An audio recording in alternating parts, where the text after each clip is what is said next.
بسم اللہ الرحمن الرحیم۔ صرف 5 منٹ کا مدرسہ قرآن و حدیث کی روشنی میں 9 جمادی الاولیٰ۔ نمبر 1، اسلامی تاریخ۔ اوس اور خزرج میں محبت اور یہود کی دشمنی۔ مدینہ طیبہ میں مختلف قبیلے آباد تھے، ان میں مشرکوں کے 2 قبیلے اوس اور خزرج تھے۔ ان کے اکثر افراد اسلام میں داخل ہو گئے تھے۔ اسلام سے پہلے ان دونوں قبیلوں میں ہمیشہ لڑائی رہا کرتی تھی۔ آپ صلی اللہ علیہ وسلم کی آمد کے موقع پر ایمان قبول کرنے کی وجہ سے دونوں قبیلوں کے درمیان محبت پیدا ہو گئی اور ایک دوسرے کے بھائی بن گئے۔ اسی طرح یہودیوں کے 3 قبیلے بنو نذیر، بنو قریظہ اور بنو قینقاع آباد تھے۔ رسول اللہ صلی اللہ علیہ وسلم جب ہجرت کر کے مدینہ پہنچے تو یہودیوں کے مذہبی حقوق کی حفاظت اور مسلمانوں کے دین کی دعوت و اشاعت کے پیش نظر ان سے چند شرطوں پر معاہدہ کر لیا۔ یہودی اس کے باوجود اسلام اور مسلمانوں کی بڑھتی ہوئی طاقت کو دیکھ کر حسد کرنے لگے اور اندر ہی اندر اسلام کے خلاف سازش کرنے لگے۔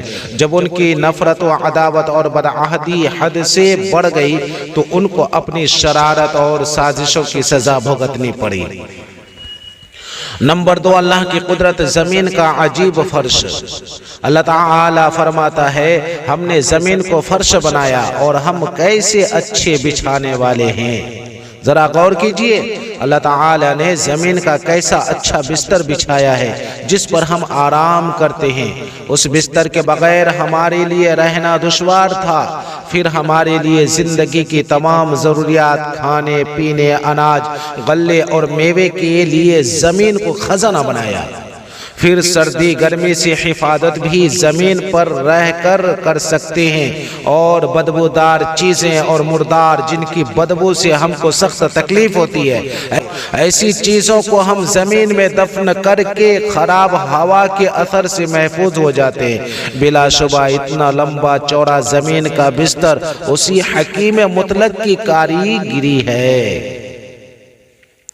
نمبر 3، ایک فرد کے بارے میں، نماز کے لیے مسجد جانا۔ رسول اللہ صلی اللہ علیہ وسلم نے فرمایا، تم میں سے جو شخص اچھی طرح مکمل وضو کرتا ہے پھر نماز ہی کے ارادے سے مسجد میں آتا ہے تو اللہ تعالیٰ اس بندے سے ایسے خوش ہوتے ہیں جیسے کہ کسی دور گئے ہوئے رشتہ دار کے اچانک آ جانے سے اس کے گھر والے خوش ہوتے ہیں۔ ابن خزیمہ۔ نمبر 4، ایک سنت کے بارے میں، دعا کے کلمات کو 3 بار کہنا۔ رسول اللہ صلی اللہ علیہ وسلم دعا و استغفار کے کلمات کو 3 مرتبہ دہرانا پسند فرماتے تھے۔ ابو داؤد۔ نمبر 5، ایک اہم عمل کی فضیلت، شرم و حیا ایمان کا جز ہے۔ رسول اللہ صلی اللہ علیہ وسلم نے فرمایا، ایمان کے 60 سے اوپر یا 70 سے کچھ زائد شعبے ہیں۔ سب سے افضل لا الہ الا اللہ پڑھنا ہے اور سب سے کم درجہ راستہ سے تکلیف دہ چیز کا ہٹا دینا ہے، اور شرم و حیا ایمان کا حصہ ہے۔ مسلم شریف۔ نمبر 6، ایک گناہ کے بارے میں، گناہ سے نہ روکنے کا ابال۔ رسول اللہ صلی اللہ علیہ وسلم نے فرمایا، جو آدمی ایسے لوگوں کے درمیان رہ کر گناہ کے کام کرتا ہو کہ وہ اس کو روکنے پر قادر ہوں مگر پھر بھی نہ روکیں تو اللہ تعالیٰ مرنے سے پہلے ان کو بھی اس گناہ کے عذاب میں مبتلا کر دے گا۔ ابو داؤد۔ اللہم حفظنا منہ۔ نمبر 7، دنیا کے بارے میں، سب سے بڑا تقوی والا کون ہے؟ ایک شخص رسول اللہ صلی اللہ علیہ وسلم کی خدمت میں آ کر عرض کیا، اے اللہ کے رسول صلی اللہ علیہ وسلم، لوگوں میں سب سے بڑا زاہد کون ہے؟ رسول اللہ صلی اللہ علیہ وسلم نے فرمایا، وہ آدمی جو قبر اور اس کی بوسیدگی کو نہ بھولے اور دنیا کی ضرورت سے زیادہ زیب و زینت کو چھوڑ دے، باقی رہنے والی یعنی آخرت کو فنا ہو جانے والی دنیا پر ترجیح دے، آنے والے کل کو اپنی زندگی کا دن شمار نہ کرے اور اپنے آپ کو مردوں کی فہرست میں شمار کرے تو یہ سب سے بڑا زاہد ہے۔ ترغیب و ترہیب۔ نمبر 8، آخرت کے بارے میں، اہل ایمان کا بدلہ۔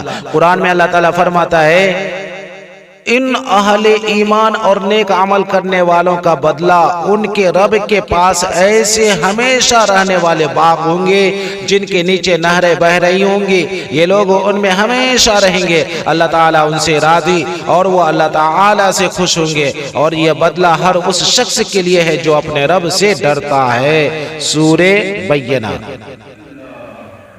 نمبر 9، طب نبوی سے علاج، نیند نہ آنے کا علاج۔ حضرت خالد بن ولید مخزومی رضی اللہ تعالیٰ عنہ نے حضور صلی اللہ علیہ وسلم سے نیند نہ آنے کی شکایت کی تو آپ صلی اللہ علیہ وسلم نے فرمایا جب تم سونے کے لیے بستر پر آؤ تو یہ کہہ لیا کرو اللہم رب السماوات السبع وما اضلت ورب الارضین وما اقلت ورب الشیاطین وما اضلت کلی جارا من شر خلقک كلهم جميعا أن يفرط علي أحد منهم أو أن يبغي علي عز جارك وجل ثناؤك ولا إله غيرك ولا إله إلا أنت۔ ترمذی شریف۔ نمبر 10، قرآن کی نصیحت۔ قرآن میں اللہ تعالیٰ فرماتا ہے اور اللہ کا سہارا مضبوطی سے پکڑ لو، وہی تمہارا کام بنانے والا ہے، اور جس کے کام بنانے والا اللہ ہو تو اللہ تعالیٰ کیا ہی اچھا کام بنانے والا ہے اور کیا ہی اچھا مددگار ہے۔ سورہ حج۔